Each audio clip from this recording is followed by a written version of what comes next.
Hi guys, welcome to Cedric TV's tutorial at ngayon ituturo ko sa inyo kung paano mag livestream gamit ang OMLET Arcade app.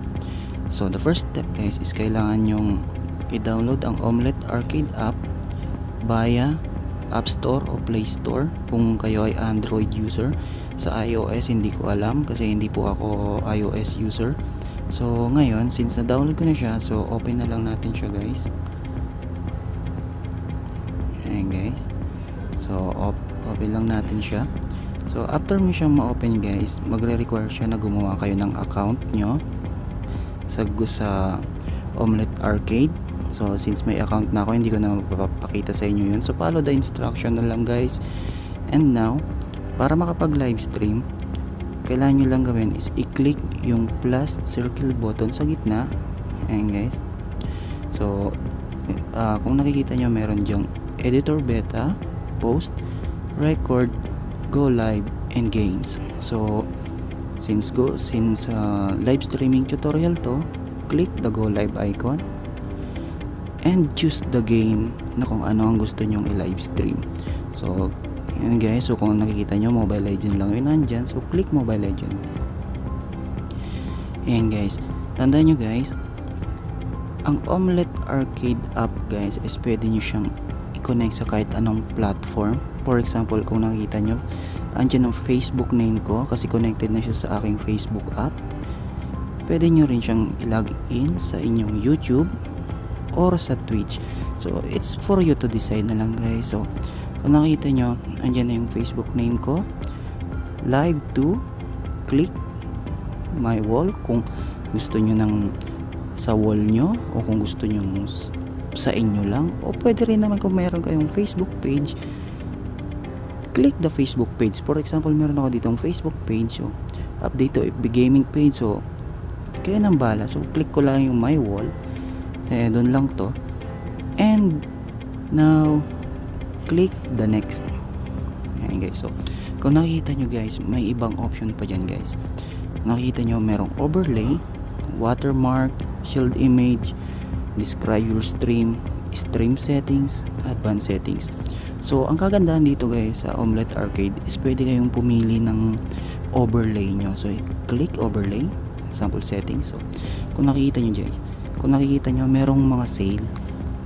Kung gusto nyo gumastos para mapaganda yung overlay nyo, so may iba-iba siya guys. Mayroon naman siyang free. Ayan guys, so it's for you to choose kung ano yung trip nyo. For example, ito trip ko siya, so, click done. Ayan guys, so now describe your stream. Description ang tinutukoy niya guys. Makikita nyo, describe your stream.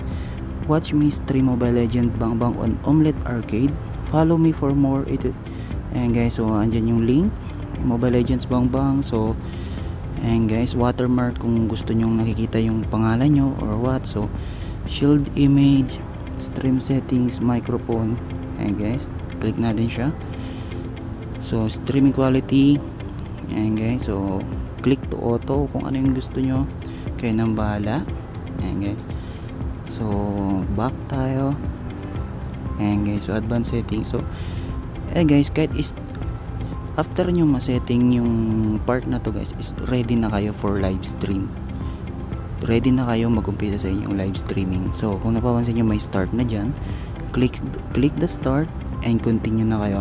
So ito guys, kahit i-start ko to, hindi ako makakapasok sa, hindi niya ma-record yung laro kasi ongoing, or I mean gumagana yung recording at saka itong pag live stream, so hindi siya possible. So ngayon pinaliwanag ko lang kung paano yung step by step para makapag live stream kayo. And now after nyo ma-start yan, it's up for you to discover your own kung ano yung pwede nyong gawin sa live stream nyo.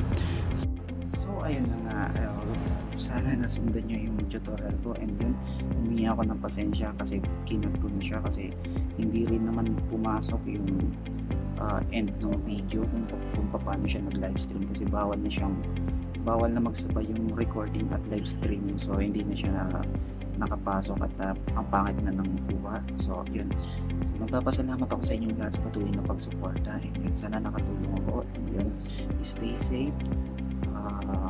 Let's pray for the better, lalo na sa mundo natin yun, sa kinakaharap natin ngayon. And yun, thank you very much, and God bless us all.